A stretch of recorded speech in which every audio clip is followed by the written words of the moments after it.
Hello guys, so ayun, meron ako naisip na malupit, napakalupit.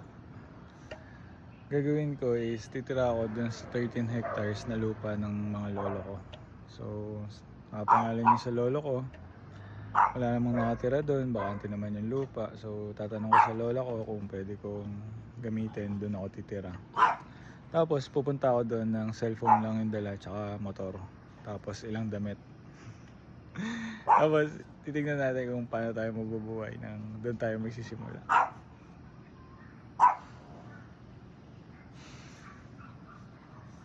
Tapos, content natin, syempre. Samahan niyo ako, syempre.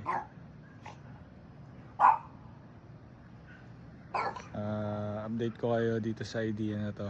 Tanong niyo kung kamusta na, ganun. Tapos, kailangan ko pala ng tips kung paano kaya. Ang naiisip ko kasi, di ba nandun na ako. May mga kain naman dun kasi sigurado may mga puno dun ng mangga, puno ng prutas, di ba? May mga kain at may mga kain ako dun. Tapos, kahit sa damo lang ako matulog, di ba? Pwede naman. Pero meron ako ditong kama tsaka table na kahoy. Pwede ko ring dalhin yun para may kama na ako tapos table. Tapos gagawa na lang ako ng shed ko, di ba?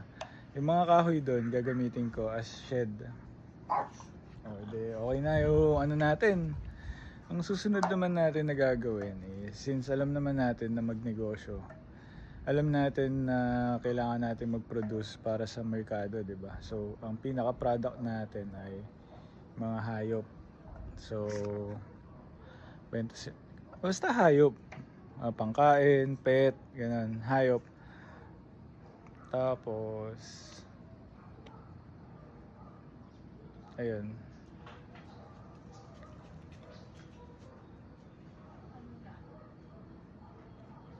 Tapos, naiya ako, mayroong tao. Tapos, nagsasalita ako sa harap ng camera. Tapos, ayun, di ba?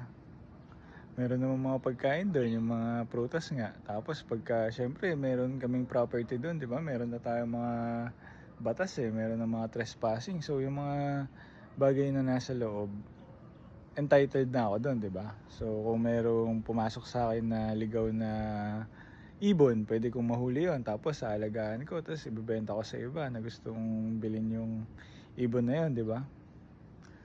Yun yung naisip ko na isang means na paano ako makakapag-exchange ng goods sa iba. Maging pera ko din kasi syempre kailangan natin ng panggastos para sa pang-improve ng bahay. Alam niyo yun, 'di ba? So, business pa din syempre. Sisimula lang talaga tayo sa parang si Adan.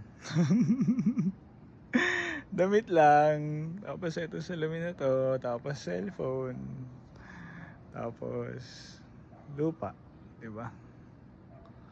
Yan talaga gusto kong gawin. Gagawin natin. Di parang ganito, 'di ba? Yan yung may vibe nyo. Pinasample na nga ako Tapos syempre mag-aalaga tayo dun ng mga manok. Tapos pag nakakuha tayo ng kambing,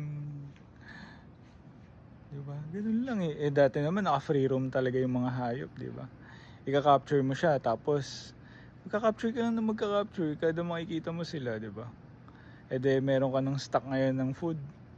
Ganun yung nangyari sa atin.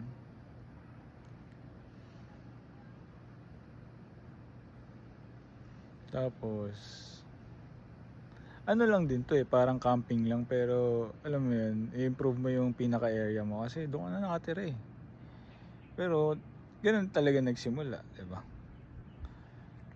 Siyempre meron na tayo sigurong, ano ba? Walang wala talaga kahit anong dala. O may pangpuhunan din naman. Ano ba mas maganda sa storya? Tingin ko, kaya ko naman pareho. Pero ano yung mas maganda sa storya, di ba? Nagsimula talaga sa wala, no? Ikaw yung nag-invento ng pangupok, gumawa ka ng sarili mo, naisip mo kung paano.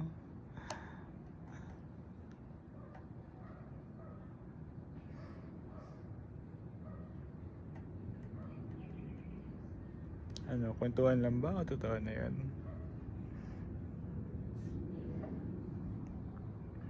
Naisip ko kasi talaga kung anong tatahakin ko eh.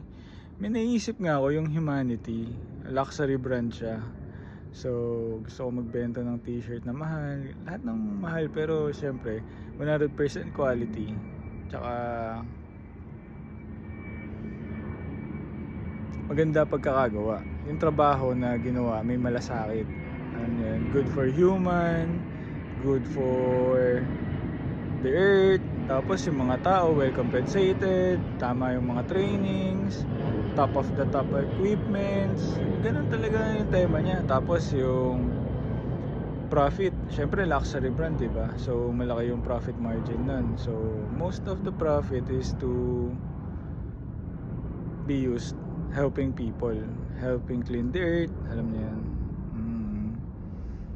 Yun pa rin ang pinaka goal na lahat tayo ma-enjoy yung earth na maayos, 'di ba? Walang lugar na naggegera, lahat improving, lahat puro pagmamahal. So, yun yung pinaka brand niya, Humanity. HUMAN1TY. Tapos naisip ko, consumerism pa din eh. 'Di ba? Tapos ang dami ko ring iintindihin. Eh di gagawin ko na lang, maggagawa ko ng isang malaking area para sa akin, para masustain ko yung pamilya ko.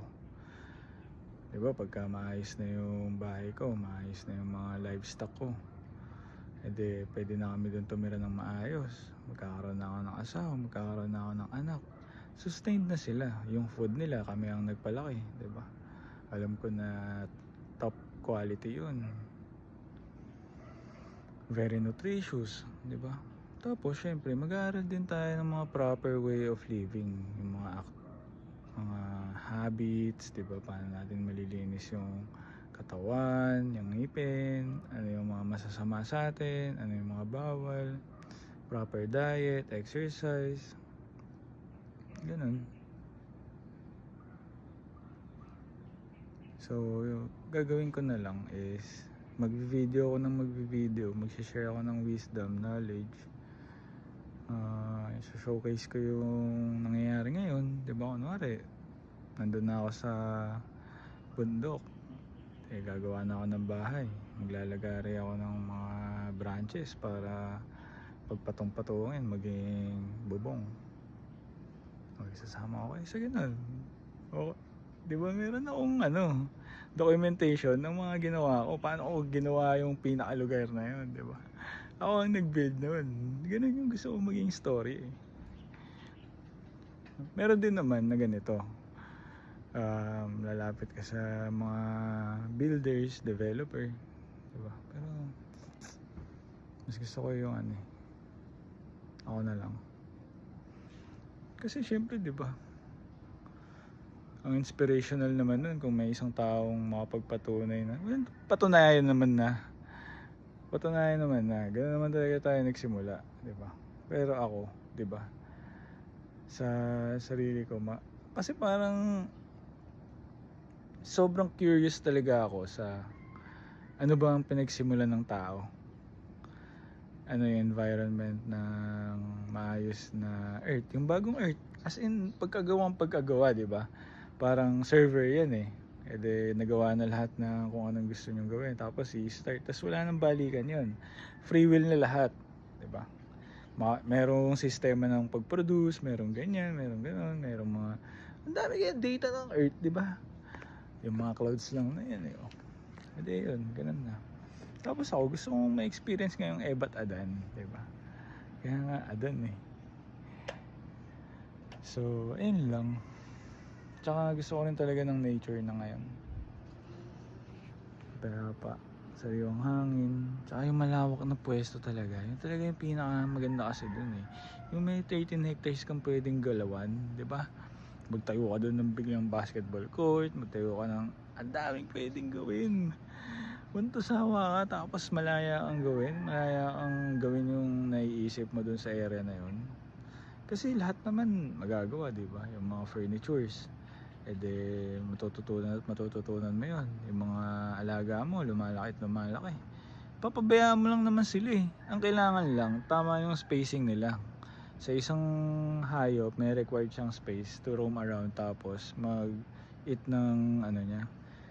Ang mga hayop ang ano eh, hayaan mo lang sila, mabubuhay naman talaga sila eh. O edi mayroon ka lang area na for them to be secure, 'di ba? Na hindi sila makakaalis, di sila masasagasaan, di sila mawawala. Meron kang area na nandun talaga sila. Sigurado kang nandun lang. Oh. Edi ayos na.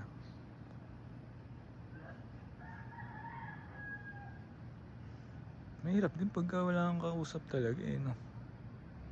Yung camera lang, nung magsaseta ka lang ng thoughts mo, nawawala pa yung idea ko eh. Practice pa. Siguro practice pa. So, yun na muna. 10 minutes na rin to eh. Kung meron kayo naiintindihan, comment down. Gusto ko makipagkwentuhan sa inyo. Re-replyan ko yun ng video. So, yun. O kaya chat lang, di ba? So, yun. Kita-kits ulit sa next video. Ingat!